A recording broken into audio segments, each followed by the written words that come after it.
اللہ کے نبی نے 4 دعائیں مانگی، یا اللہ میری امت پہ تیرا ایسا عذاب نہ آئے جو انہیں ختم کر دے، اللہ نے کہا قبول ہے۔ یا اللہ ان پر کوئی زمینی ایسا عذاب نہ آئے جو انہیں ختم کر دے، اللہ نے فرمایا قبول ہے۔ یا اللہ ان پر کوئی دشمن ایسا نہ آئے جو انہیں مٹا دے، اللہ نے فرمایا قبول ہے۔ یا اللہ ان میں آپس میں اختلاف نہ ہو، تو اللہ نے فرمایا نہیں میرے محبوب، یہ قبول نہیں، اختلاف ہوگا۔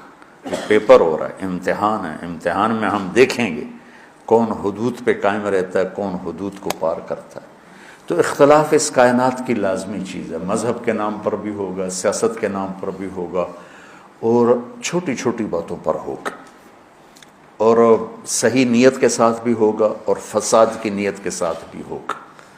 تو جب میرا اللہ کہہ رہا ہے اختلاف ہوگا، پھر کہہ رہا ولا تفرقوا، دیکھو تم اختلاف کرو لیکن فرقہ واریت کا شکار نہ ہو،